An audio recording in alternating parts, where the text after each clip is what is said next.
ஓம் முருகா.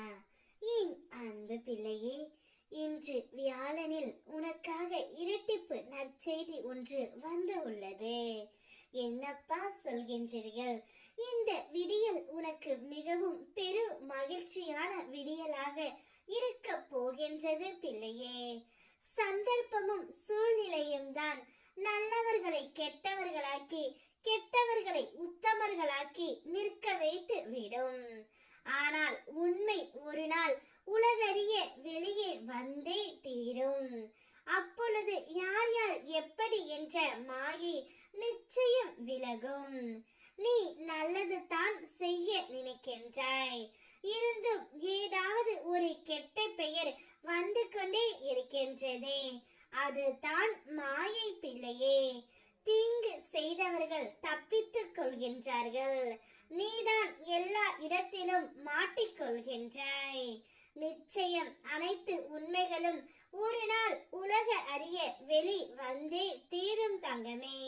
தேவையில்லாமல் அதிகமாக யோசித்து உன்னை நீயே வருத்திக் கொள்ளாதே. எதை உன்னால் ஏற்க முடியவில்லையோ அதை மாற்ற முயற்சி செய். எதை மாற்றிக்கொள்ள முடியவில்லையோ அதை ஏற்றுக்கொள்ள முடிவு செய்து விடு. இதுவே வாழ்க்கையின் ரகசியம், இதுவே வாழ்க்கையின் தத்துவம். அதை புரிந்து கொண்டு உன்னுடைய வாழ்க்கையை நீ நடத்த முயற்சி செய் தங்கமே. உனக்கான வழியை நான் சொல்கின்றேன். நீ சென்று கொண்டு இருக்கின்ற இந்த வழிதான் சரியான வழி. நீ நேர்மையாகவும் தர்மத்துக்கு கட்டுப்பட்டும் இருக்கின்றாய். இந்த வாழ்க்கை உனக்கு ஒரு பொன்னான வாழ்க்கை. இதை மாற்ற நீ முயற்சி செய்யாதே தங்கமே. உன்னுடைய வாழ்க்கையில் அதிர்ஷ்டம் அடிக்கப் போகின்றது. அதுவே உன்னுடைய நற்குணத்திற்கான பரிசாக கிடைக்க போகின்றது. இனிமேல் வரும் காலங்கள் அனைத்தும் உனக்கு அதிர்ஷ்ட யோகம்தான் தங்கமே. இன்றைய நிலையை கண்டு கவலை கொள்ளாதே. அப்பா நான் உன்னுடன் இருக்கின்றேன். உன்னுடைய கரம் இறுக பற்றி உள்ளேன். என்னுடன் பேசும் பழக்கத்தை ஏற்படுத்திக் கொள்.